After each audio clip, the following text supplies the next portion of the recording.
Chers frères et sœurs dans le Seigneur, chers amis, bonjour. Nous remercions le Seigneur qui nous fait grâce d'être ensemble ce matin pour l'adorer, pour le glorifier, pour l'élever. À cette époque où nous sommes en train de craindre Covid-19,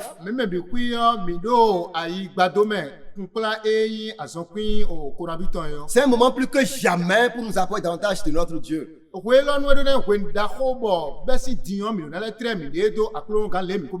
Avant toute chose, baissons la tête pour prier.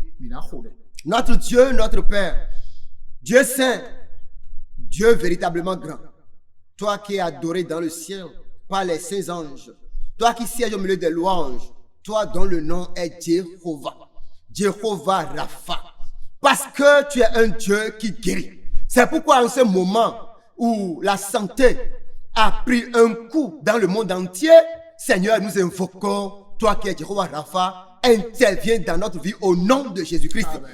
Permets que, Seigneur, ta gloire soit reconnue par tous ceux qui ne te connaissaient pas encore au travers de cette crise. Nous confions, Seigneur, le culte de ce matin en ta main. Siège au milieu de nous. Accompagne-nous. Reste avec tout ce que nous allons faire afin que ton nom soit élevé. Merci, Père, car tu l'as fait. Toute la gloire te revient. Au nom de Jésus, nous avons prié. Amen.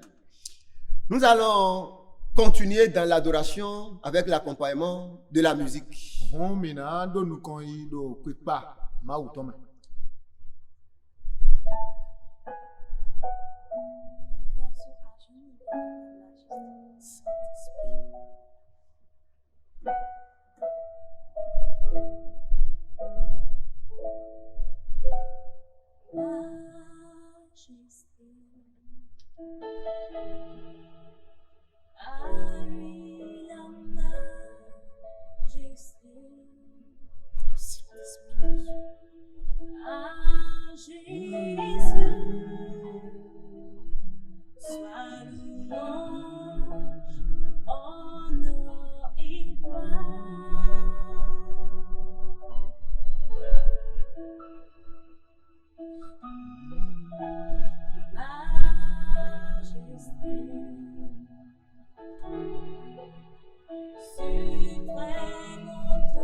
Reçois la gloire.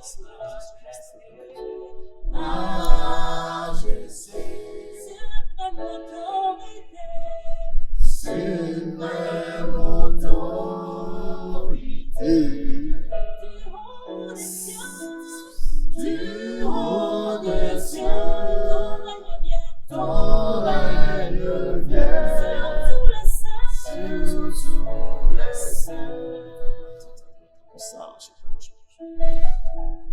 Chanel des armées, El Shaddai, El Adonai, Jehovah Jireh, El Sabaoth, El Roi, El Elohim, El Elohé, Dieu Tout-Puissant, le puissant de Jacob. Nous reconnaissons ta présence, nous reconnaissons ta capacité, nous reconnaissons ta dignité. Seigneur, nous nous abaissons devant ta face, comme les anges, comme les chérubins, comme les séraphins, comme les anges, comme les archanges. Oh Éternel, reçois la gloire. Amen. Reçois la gloire. Amen. Merci Éternel Dieu de siéger au milieu de nous. Merci Père, car tu es là. Ta présence suffit à tout. Ta présence est tout pour nous. Oh Seigneur, nous te bénissons. Nous allons prier le Seigneur, le remercier pour sa présence au milieu de son peuple. Il siège au milieu de nous, prêt à écouter nos cris, prêt à sentir nos tremblements. Saluons-le pour sa présence. Bénissons-le. Merci parce que tu as vu la souffrance de ton peuple. Oh, Dieu a vu la souffrance de son peuple en Israël. Et il a choisi de descendre pour sauver son peuple. Et il est descendu dans Moïse. Nous allons demander à Dieu, Seigneur, en ce moment de crise, descends au milieu de ton peuple.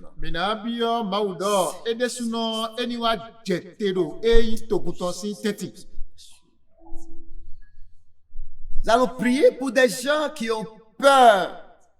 Demander à Dieu de fortifier leur foi. Il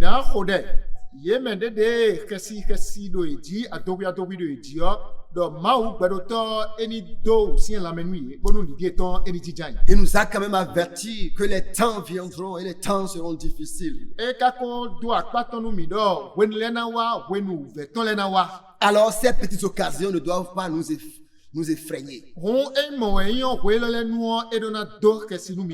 Bénissons le Seigneur et qu'il soutienne notre foi.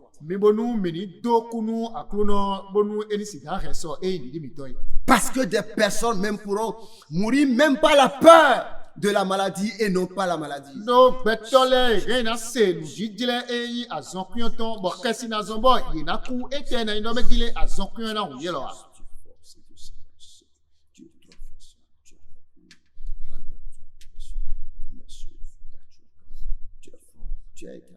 Merci. Nous allons prier, demander de fortifier son église dans le monde entier, son corps.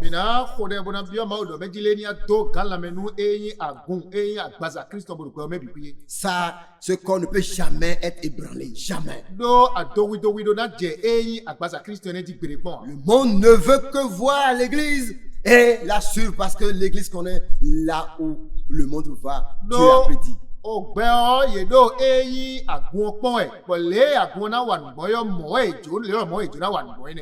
Prions le Seigneur. Saint-Esprit, donne-nous des personnes, faire, fabriquer, agir, qui accomplissent ta volonté. Merci. Merci pour tout ce que tu fais. Nous allons prier encore pour finir pour nos églises qui sont dans les bourgades, dans les lieux les plus reculés. Et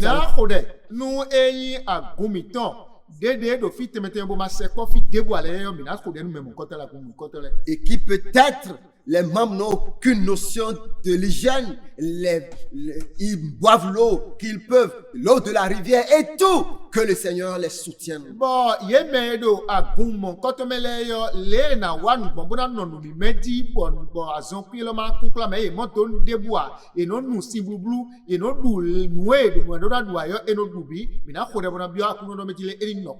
Priez que le Seigneur soutienne son peuple.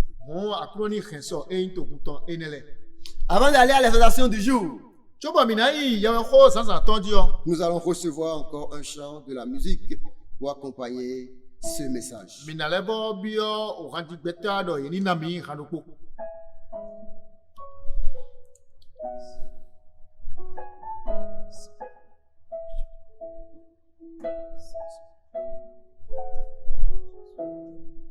Yes.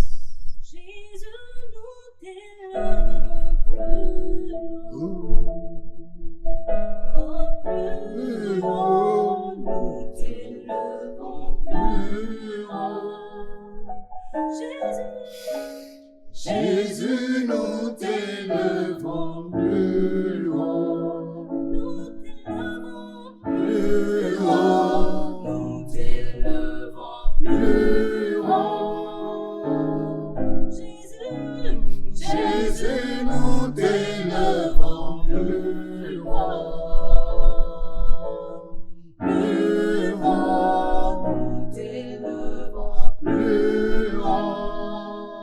Nous t'adorons. Jésus, nous t'élevons plus haut.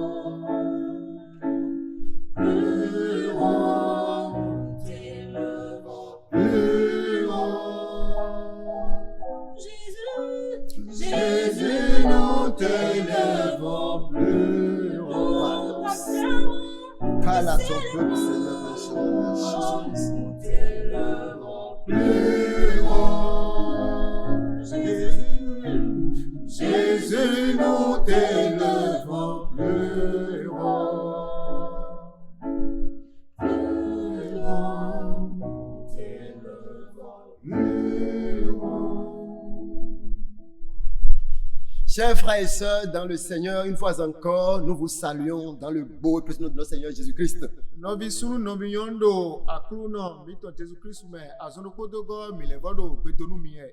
Le texte qui va nous servir de base pour le sermon de ce jour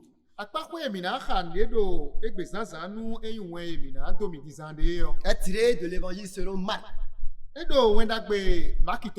chapitre 11, versets 12 à 14.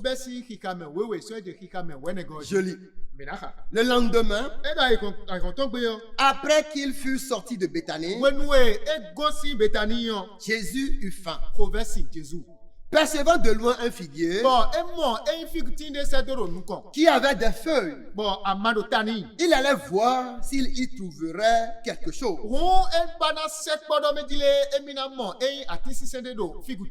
Et s'en étant approché, il ne trouva que des feuilles,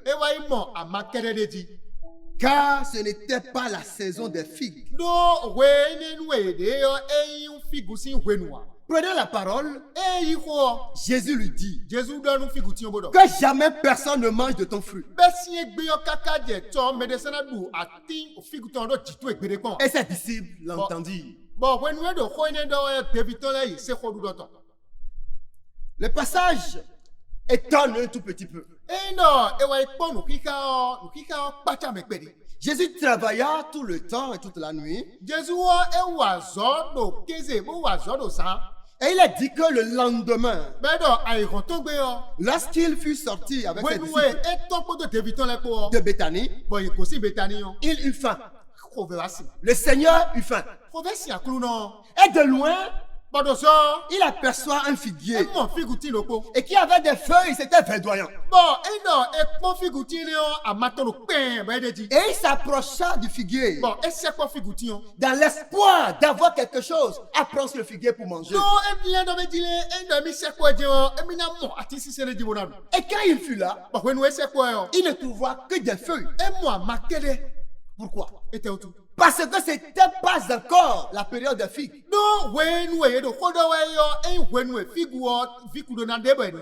Chaque arbre a sa saison. Donc la figue aussi a sa saison. Mais ce n'était pas encore la période. Mais Jésus vient chercher du fruit, il n'en trouve point. Et Jésus prend la parole. Que jamais personne ne mange de ton fruit.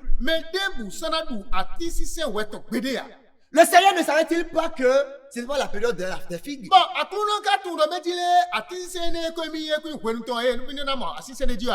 Comment se fait-il qu'il maudit l'arbre?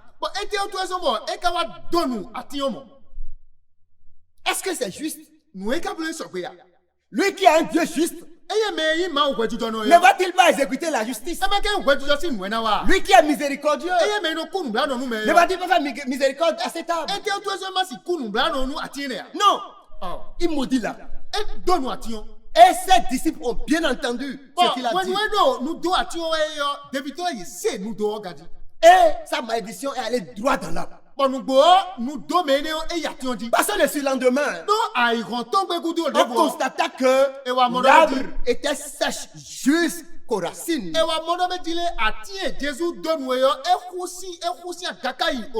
Pourquoi donc Jésus a-t-il maudit cet arbre? Jésus n'est-il pas Dieu? N'est-il pas le créateur? N'a-t-il pas la force sur sa création? Et aucune créature ne pourrait lui résister. Parce qu'il a droit de vie et de mort sur toute chose.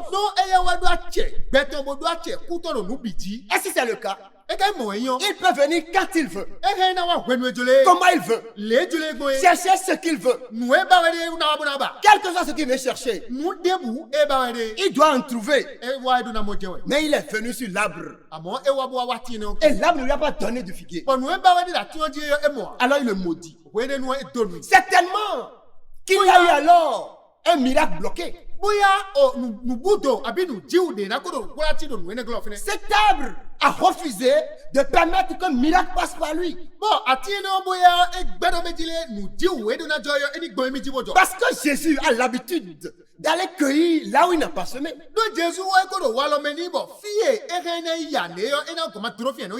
Quand nous allons dans le livre de Matthieu, chapitre 17, le verset 27, on a demandé à Jésus de payer l'impôt. Il était avec Pierre.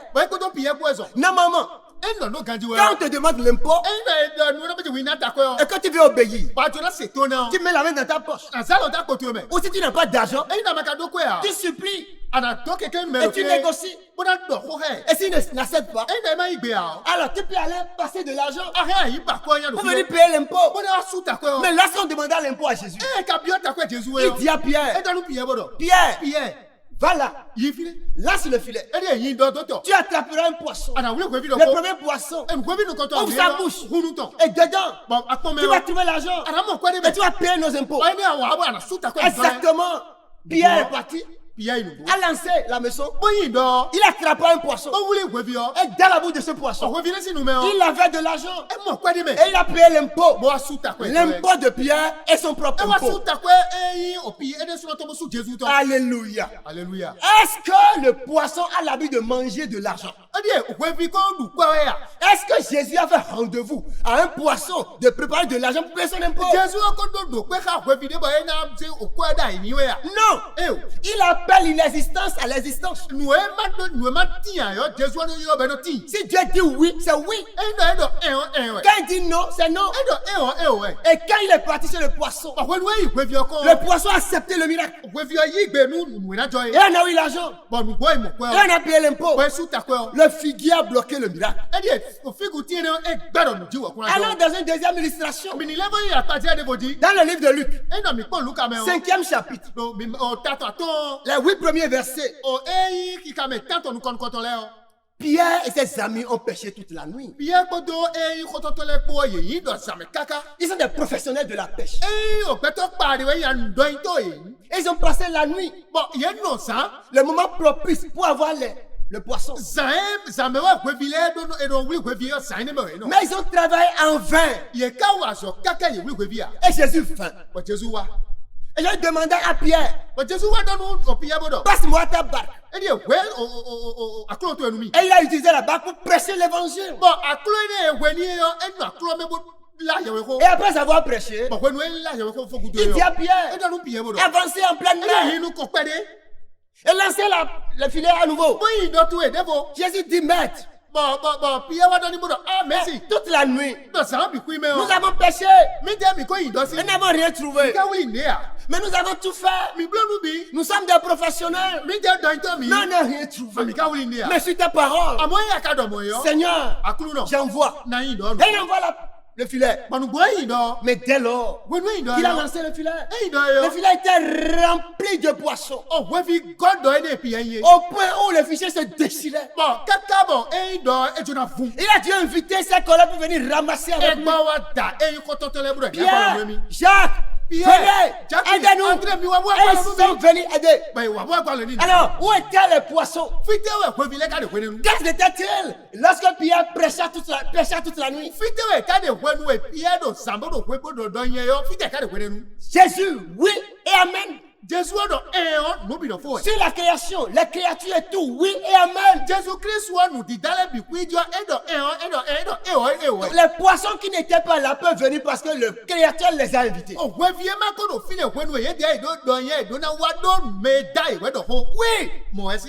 j'ai utilisé ce serment. Et si Dieu te visitait à compte saison?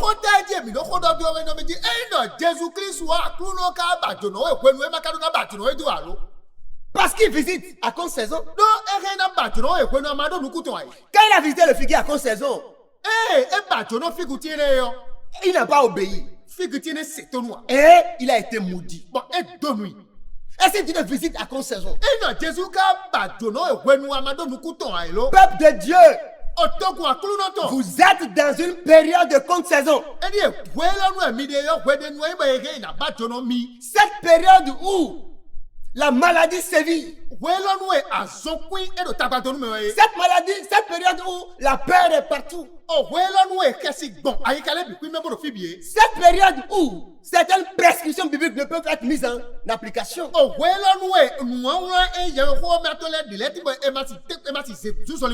Avant, nous encourageons les fidèles à venir aux intersemaines.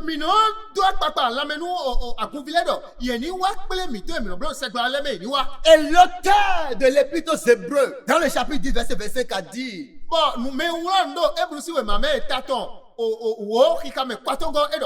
n'abandonnons pas nos assemblées. Comme c'est la coutume de quelques-uns. Donc, même avant Covid, il y avait de ces chrétiens paresseux qui n'ont pas une vie de prière et qui n'allaient pas prier, qui n'allaient pas aux études bibliques. Aujourd'hui, il semble qu'ils ont raison. Mais ils ont plus tort. C'est pourquoi toi, qui étais bien dans ces choses, toi, tu es dans une période de compte saison. Parce que si Dieu a dit d'aller dans les assemblées, c'est pour des raisons. Il y a la chaleur spirituelle. Si nous allons dans la communion des saints, nous sommes chacun des saints.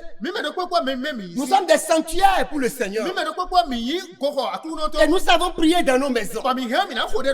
Mais Dieu dit: n'abandonnons pas nos assemblées. Et quand nous sommes ensemble, Dieu fait également beaucoup de choses. Mais en cette période, ce n'est pas possible.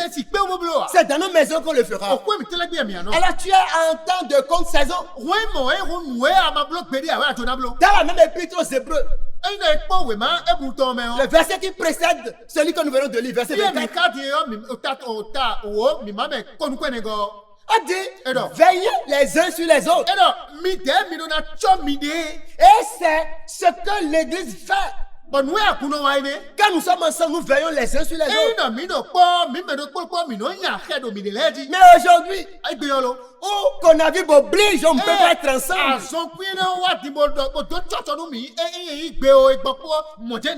Quelle ville tu mènes? À quoi tu te confies? Est-ce que la prière est encore importante pour toi? Est-ce que la méditation est encore importante pour toi? Est-ce qu'une vie d'obéissance te visite encore? Ou bien quelle vie tu es en train de mener? Ou bien tu penses que c'est le moment de rentrer dans de n'importe quoi? Des personnes qui faisaient de la pagaille au temple. Et même des gens qui sont sous discipline. Là où tu es maintenant, si tu es sous discipline, ou bien tu as des problèmes avec l'église, et que tu penses que cette époque est une époque de joie pour toi, c'est une époque plus compliquée pour toi. Quand Satan risque de te faire perdre complètement, il va t'amener en profondeur dans le mal dans lequel tu es. C'est un temps de contre-saison. C'est le moment, plus que jamais. C'est maintenant qu'il faut prêcher l'évangile. De toute manière, nos androïdes étaient remplis d'autres messages avant. Mais maintenant, il faut envoyer d'autres messages. Parce que des gens sont autour de nous et ne connaissent pas la vérité du Christ. Et sans Jésus, il n'y a pas vie. Jésus, Paul a dit, prêchez en toute occasion, favorable ou non, reprend, censure, exhorte. Le moment que nous traversons, c'est un moment où nous devons censurer.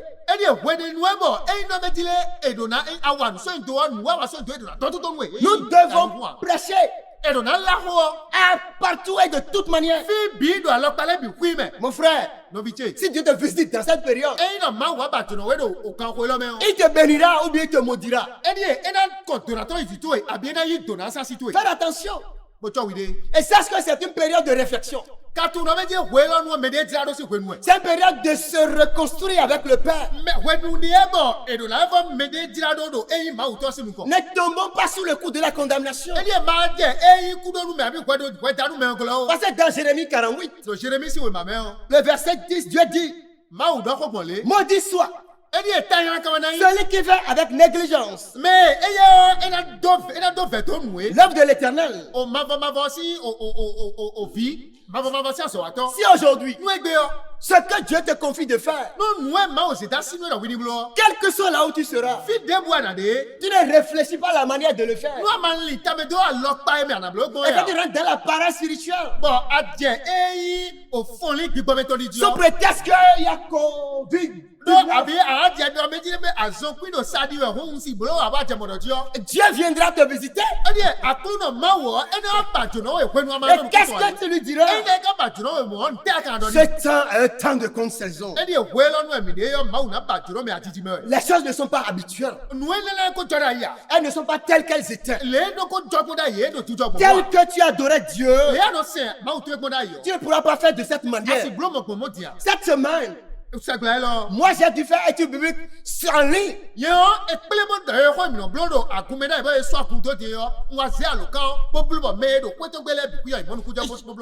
ne savais pas qu'on pouvait l'utiliser de cette manière. J'ai organisé des séances de prière sur la ligne. Et des personnes un peu partout sur la planète ont participé à ces séances. Depuis Congo, nous sommes participés de bout en bout des séances comme ça. C'est ce que nous devrions faire. Nous devons réfléchir. Jeune fille, jeune garçon, quelle vie mènes-tu actuellement? Pendant que tu es sûr que tu n'es plus tout le temps présent dans le temple. Toi qui as une personne reconnue partout où tu passes aujourd'hui, qu'est-ce que tu fais?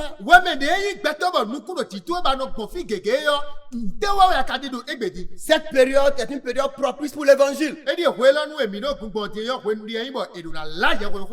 Observons toutes les mesures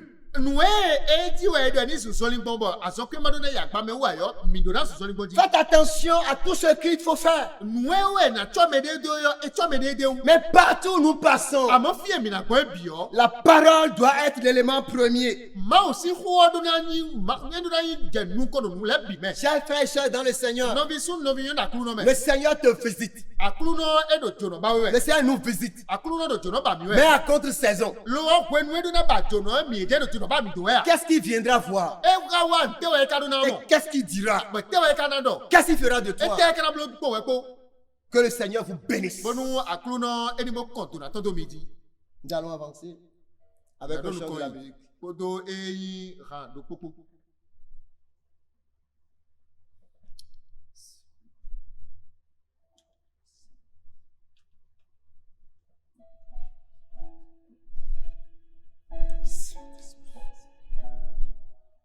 Dieu te visite.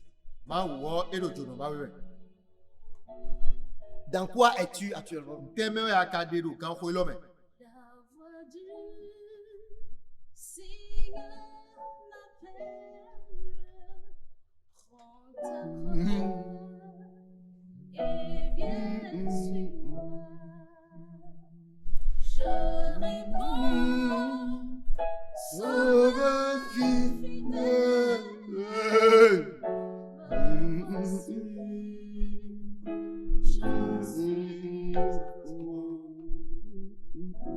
la voix du Seigneur m'appelle, prends ta parole et viens sur moi. Je réponds, sauve fidèle,